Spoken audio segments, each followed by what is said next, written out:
This will be done within a record period of time. Nobody will ever see anything like this because it's basically been looked at, I don't know if you guys know, for years. Tens of millions of dollars have been spent looking at it, but that's all they do. They look. Nobody does anything about it. The Klamath Irrigation Project in Oregon and the Columbia River Basin in Washington, all of these states benefit tremendously in terms of jobs, in terms of the environment. I think it's important to say the environment. Together we rebuild our water infrastructure. We'll do something that hasn't been done in, how many years has that been since we've done a project like that? 1979. Yeah, that's a long time. And this is even bigger. This is a bigger impact than anything they've done, even from 1979, and make our communities more beautiful places to live and work and grow and make them so environmentally incredible. And so it's a great honor to be signing the new memorandum, and this will move things along at a record clip, and you have a lot of water. I hope you enjoy the water that you're going to have, okay? We need it. The farmers are going to enjoy it. Great for the farmers, great for the people, great for recreation, great for everything you can think of. And now the next time I ride up that road, I think we're going to see a lot of green. It's going to be 100% green instead of 4% green. So I'll sign it right now.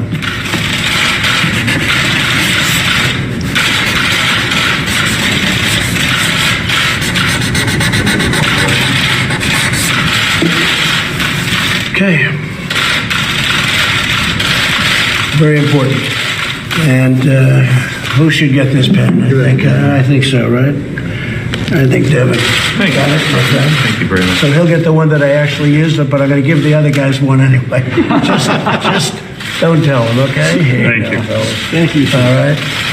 It's funny, I've watched presidents over the years, and they sign one letter at a time. One letter. And you look at it, and it's really terrible. And so why do it this way, right? It's a little bit better. Do you have any questions for the congressman, please? Okay. Mr. President, can you give us an update on a different subject? Anything Well, let's related talk to about Saudi this first, and Arabia? I'll do that. I will. I mean, the one point I want to make about this, I want to thank the president, because this is just another campaign promise he's keeping. For you, if you're not out west, from Washington, Oregon to California, water is one of the most critical issues. And the most difficult part about this will streamline. This will bring more water, not only to Washington and Oregon, but throughout the Central Valley. And it is true, this is the best farmland in the world. But the amount of jobs and the ability to keep our food safe, but this could bring more than 1 million acre feet of water just within the valley itself. And this is something all of us have been working a great deal on, especially within your district as well, David. Well, in my district, it's not just farm ground. There are actual communities that rely on this water. So that some of this water will actually go into homes of people who have been desperately needing this water for a long time. So it affects people in the workplace. It helps put them back to work, but also helps them live a normal life with a steady water supply for those communities. So thank you, Mr. President. This is number one issue you ran on. Yeah, I mean, this is an issue we've been working on for a long time, Mr. President, so I want to thank you for signing this today. It really is the first time since John F. Kennedy that we've had a U.S. president actually come to the Valley and act on what he said he was going to act on.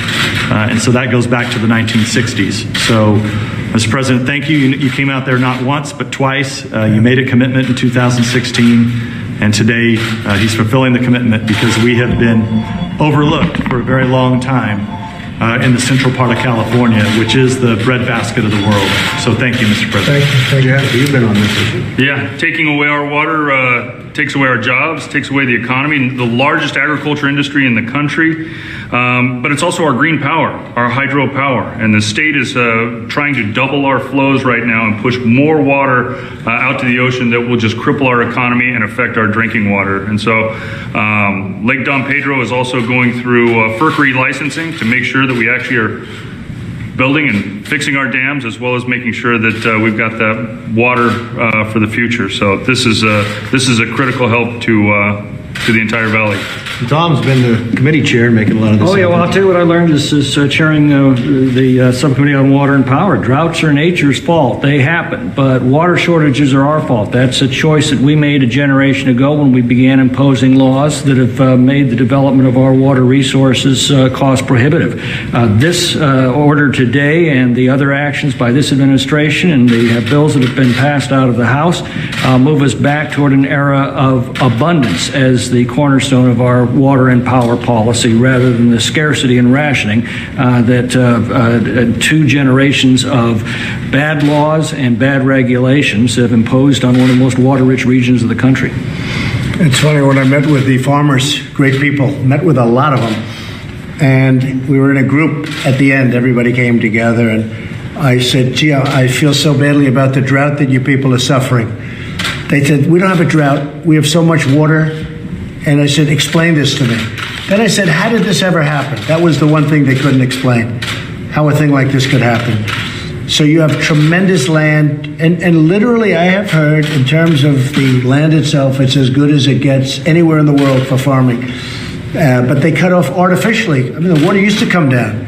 They cut it off artificially. So we're going to reopen it the way it used to be, and it's going to be great. It's going to be great for the economy. It's going to be great for the farmers and for a lot of other reasons. And I guess employment, you're talking about a lot. You're talking about a lot of people. So we're very happy about it. And these are the people that get the credit, not me. They're the ones that brought it to my attention and very strongly. And Devin was incredible. He was, it took about 2 minutes to explain. I said, this can't be possible. But all you have to do is look at those dry as a bone field. And then you look at a little patch, the most green, most beautiful thing you've ever seen. The whole thing can be like that. And it's tens of millions of dollars coming into the state of California and other states. And we look forward to doing it. It's my great honor. Yes. Mr. President, you said yesterday that you would be considering severe consequences for Saudi Arabia about the killing of the journalist. What are you considering?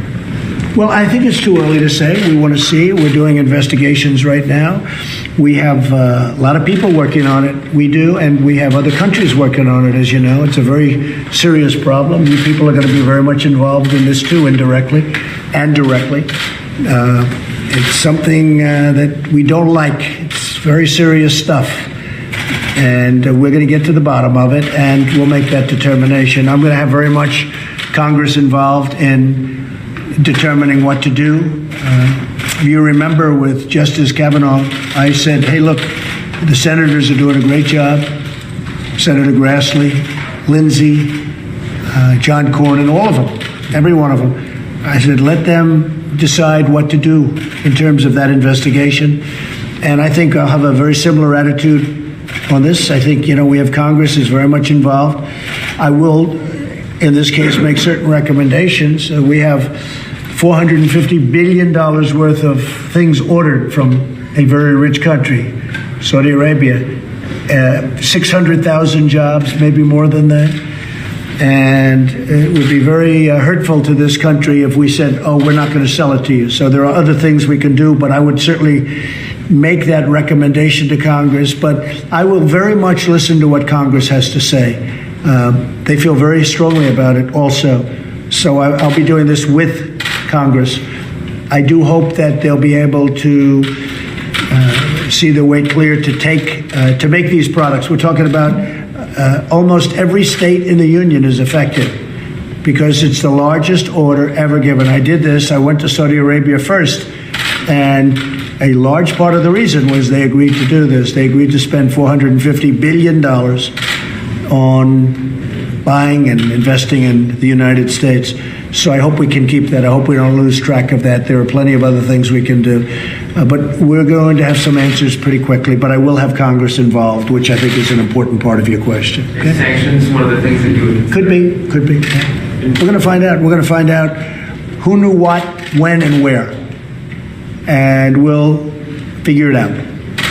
Okay. Any other questions? Mr. President, are you considering curtailing U.S. support for Saudi Arabia's involvement in the Yemeni civil war? Would the what? The Saudi's involvement in Yemen, sort of targeting it. So, Saudi Arabia has been a great ally of ours. That's why this is so sad. You look at what goes on in Iran and the viciousness of that regime, and it's brutal. It's a brutal regime. The killing, the horror stories, you hear them and you write about them very well. I know I've seen you write about them very well. It's a tough part of the world, there's no question about it. But Saudi Arabia has been a great ally. They've been a tremendous investor in the United States. They've invested, and the jobs are incredible. In addition, it's a big, we're right now the largest supplier of energy in the world. We are, the United States. And it happened, I hate to tell you, over the last 18 months. And we're now the biggest in the world. But still, they're a major, major supplier. They're actually number 2. And we have to take all of these things into account. Very important. But we're going to know over the next 2 or 3 days, we're going to know a lot. We're getting a lot of information in as we speak. Okay? Do you expect to have those recommendations for Congress by Monday? Or the conclusions of the investigation? I might know a lot by Monday, yeah. I know a lot already. Well, I guess there's a question of why you've waited so far to Well, I think wait. waiting 2 days and making sure everything's right is not so bad. Okay, so early. Yeah, but we're gonna have it pretty early. We've done a lot of work on this. Yes. Sir, as we wait for the results of the investigation, do you regret bringing up last night at your rally the assault on a reporter by a congressman? No, not at all. That was a different world. That was a different league, a different world. No, he's just a great guy, and he's you know Greg very well, right? That was a tremendous success last night in Montana, and Greg is a tremendous person, and he's a tough cookie, and I'll stay with that. You're talking about a different world. Anything else? Mr. President, today the Justice Department unsealed an indictment against a Russian national who's accused of trying to influence the election in Had nothing 2018. to do with my campaign. You know, all of the hackers and all of everybody that you see, nothing to do with my campaign. If they're hackers, a lot of them probably like Hillary Clinton better than me. Now they do. But, you know, they go after some hacker in Russia and they say, oh, that had nothing to do with my campaign. Would you have any warning to Russia or other countries or state actors that would try to... I've already said it. And, you know, I always say this, Kevin, you've heard me say this many times, you've said it. President Obama was contacted by the FBI in September, long before the election in November. And they told him there may be meddling by the Russians. And he did nothing about it because he thought Hillary Clinton would win. He did nothing. He didn't lift a finger. He didn't spend a dime. We've done a lot to protect the elections coming up very shortly. But President Obama, people don't want to bring it up. The fake news don't want to bring it up. President Obama was told in September by the FBI that there could be problems with Russian meddling.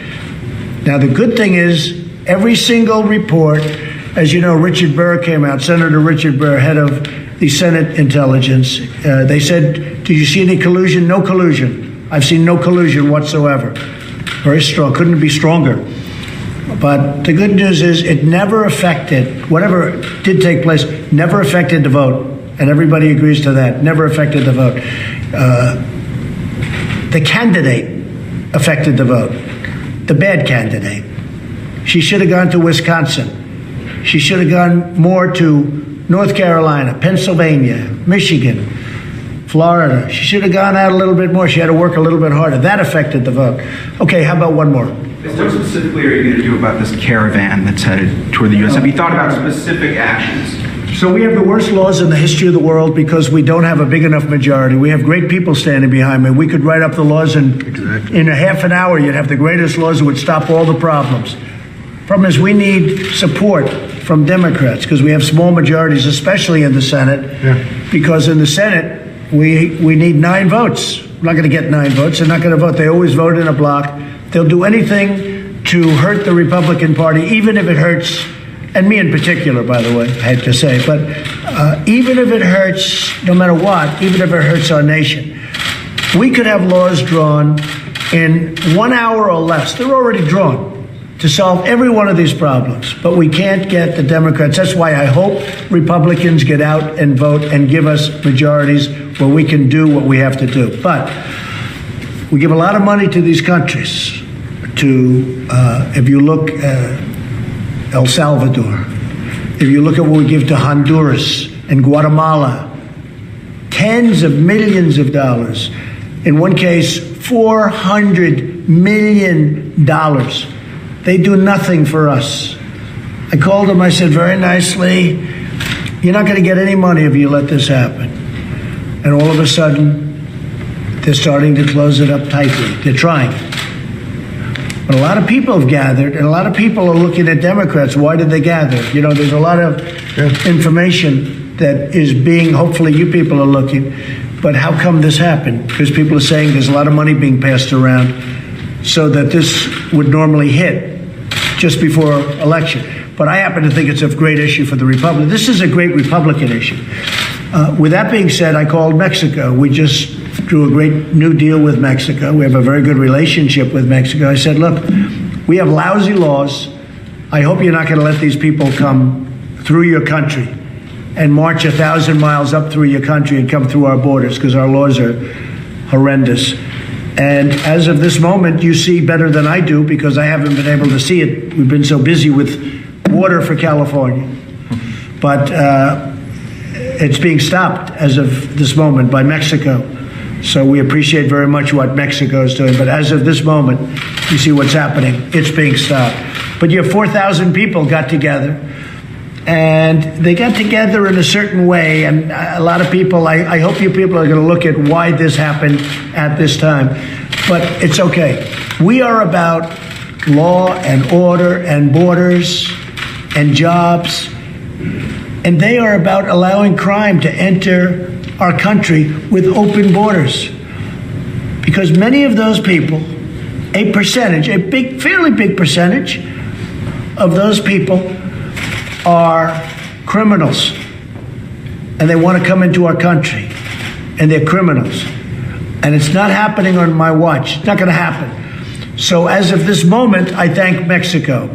I hope they continue. But as of this moment, I thank Mexico. If that doesn't work out, we're calling up the military. Not the Guard, we're calling up the military. And we're going to have the military stationed. They're not coming into this country. They might as well turn back. They're not coming into this country. Thank you very much, everybody. Thank you. We're done. I think what we're going to do is we'll get back to you. Okay? Thank you. Congratulations. Congratulations. Congratulations. Thank you. Thank you. You remember our Gold Star father over here that you had him in the White House, Mike Anderson. President, always a pleasure. Doing well. See, you're doing well. Huh? Well, I'm That's not bad. Good. Good job. Thank you, everybody. Thanks. See you later.